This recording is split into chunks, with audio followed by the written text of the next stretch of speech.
Hey guys, welcome back to the channel. On this episode,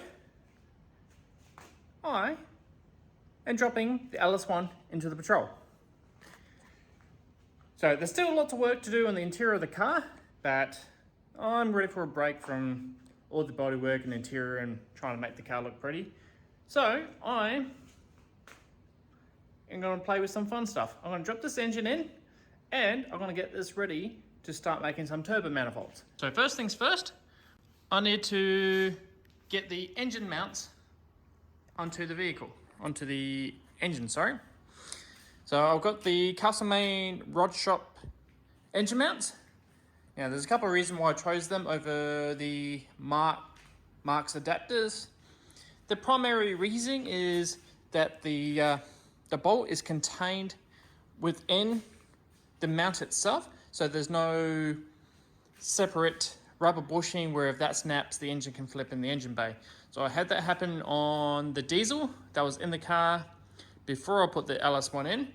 It didn't completely tip over. The second engine mount managed to hold it, but it did jump and twist and rotate very awkwardly in the engine bay, and I still had to escape the bush and drive over an arrow home with the engine on a very terrible angle. So as you can see, where the engine mount slips over top of these blocks here, there is no way, even if the bushing were to completely destroy itself, it would still be contained within that block itself. So there is quite literally nowhere for it to go once you've installed it. So that's a primary reason why I went with those. They're also weirdly a lot cheaper than Marks adapters, so there's probably a reason behind that. I don't know what that is, but it's also another plus. Looking at this thing here, the car is absolutely covered in grime after years of being in a full drive.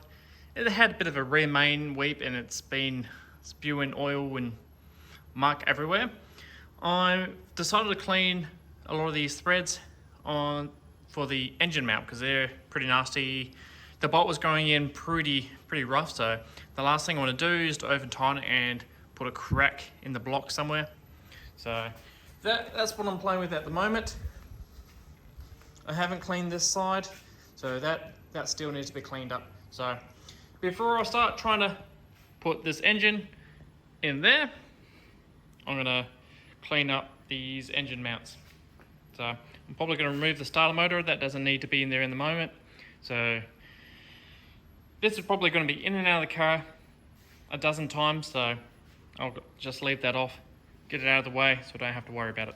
I've cleaned up all the threads on the engine mounts there. They were pretty disgusting, so got probably over 2 decades of grime in there. This engine's been in, as far as I know, at least 3 different vehicles, and that has been in and out of the car probably half a dozen times already, so definitely we're due for a cleanup. So now I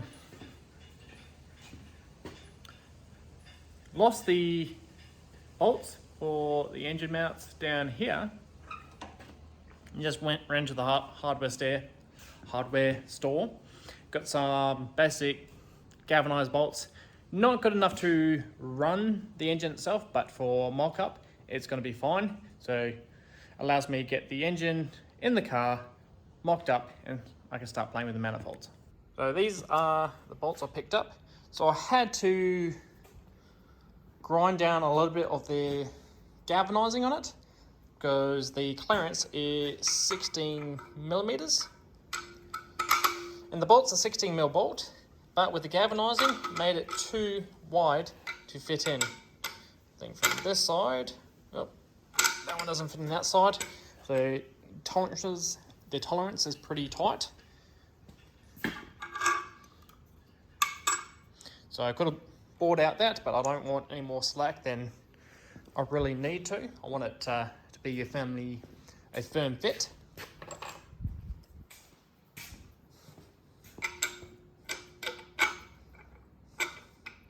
So that's quite a snug fit.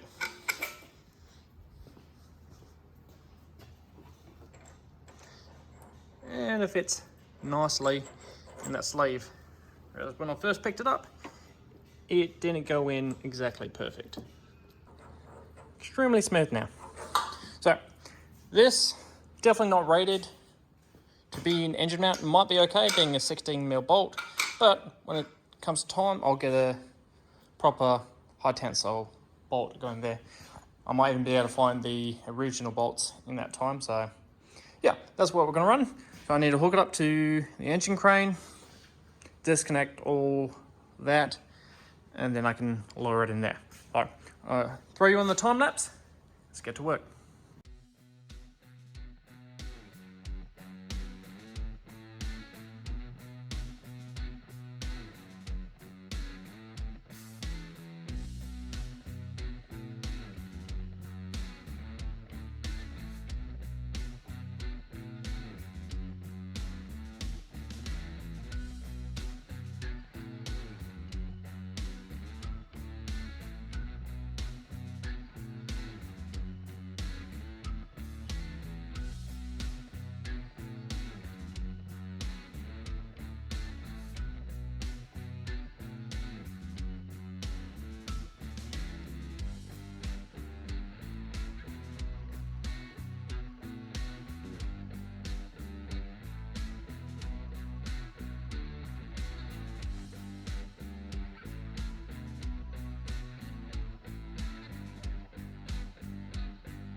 Got the motor in. Had to get a little help pumping the crane from my assistant Shelby. As you can see, the motor in its place. There's just loosely sitting there. That's kind of where it lives. And see, engine mount is installed. So it's definitely got a wicked tilt back as there's no transmission attached. Once the transmission is, it's gonna come forward some degree.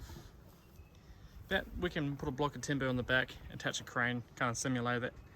Might even just dummy up the transmission at some point, just get the true angle. So when I'm making these manifolds, we don't encounter issues later when we actually put these manifolds together.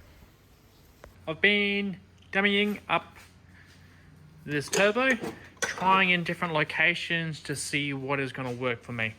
So originally I thought I would have it closer to this corner, but with the alternator here, we've got AC line. Although I'm not against changing this AC line because it's pretty ugly. It's not the prettiest thing in the world, so I might still change that up. I know this AC line at the back, that has to be changed up as well. So I might look at fixing that as well while I'm in the process. As far as the turbo goes, I'm thinking this is pretty close to where it's going to end up. I was hoping with the exhaust tube for the turbo there, I was hoping I'd be able to run like a tubular manifold that has a collector that comes out where the factory AC compressor used to be.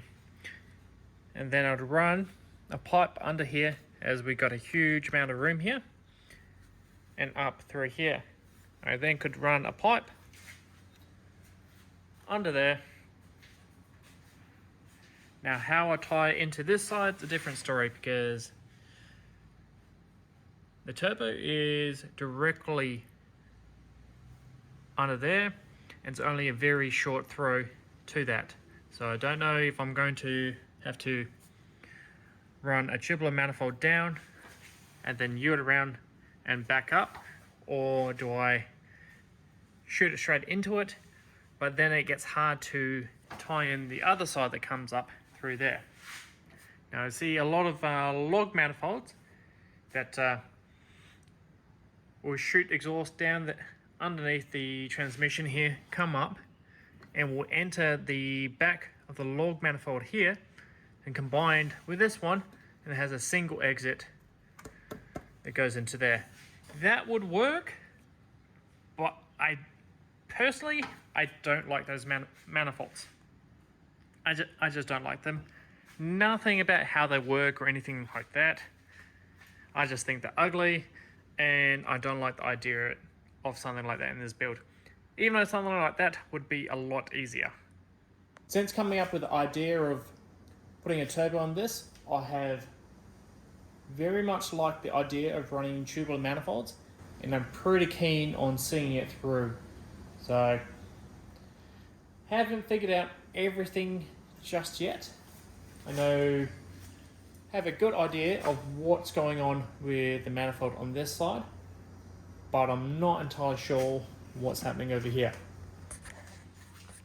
So, I don't really want to run the exhaust back out the back, because it's very tight down there, and I'm running, because that's where all the fuel lines and brake lines come up through the body, and we're going to start running into a lot of clearance issues. So that was the majority of the issue I was having with the original exhaust here, the extractors or headers, whatever you want to say. They essentially were touching the fuel line and touching the brake lines, which is extremely not good. It ran like that for some time, but it was something I was always paranoid about, and probably for good reason. So I do not want to run it that way again. I want to come out the front and avoid those altogether. And as I'll have lots of room underneath here, there's no reason I can't. The oil filter is on a remote mount kit, so that can be remote mounted anywhere. So I have no access issues with that. You can see there's still plenty of line, there's just loop backed. I might remake those AN lines, as they are a little old, and they were second hand when I got them, and they were just probably pre-manufactured with that sump, the oil pan. So probably not a bad idea to seek new ones for there. So brings me back to what I'm going to do here.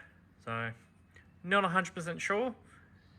Yeah, I'm probably going to start with the manifold on that side, because I know what I want over there, over here, and hopefully by the time I figure it out there, come across and around here, I'm going to know what I'm doing here. So last time I was talking about the turbo kit, I was saying I was going to use my MIG welder to put all the exhaust manifold and everything together. Now that has changed a little bit. So I'm now planning to TIG weld everything. I still don't have a TIG welder at this point, but I do have one on order. It should be here in a couple of weeks. So I'm not going to tell you just yet which welder it is. You have to see when it comes here. So the main reason I'm not using this welder here anymore, it's getting a little old, and it's getting a bit temperamental. So I was using on the weekend, and it just doesn't weld like it used to. So 150 amp is probably right on the edge of doing the job anyway, as I'm using some heavy steam pipe tubing. So probably want something closer to the 200 amps. You probably don't need all the 200 amps, but I'd rather have it and not need it. So that I'm probably still going to use to tack a few areas together until my TIG welder comes. And the MIG welder will allow easier access to tack things together. I can't imagine getting a TIG welder in here is the most pleasant experience trying to tack. That's the plan for this turbo setup. So there's still lots of things I've got to work out along the way. So I've got the intercore, wastegate and all that plumbing, but we'll focus on one problem at a time. We'll get these exhaust manifolds, these turbo manifolds sorted and get them plumbed together and get the turbo in place. And that's step one. And hopefully by that point I'll have more parts here and we can start tackling more issues along the way.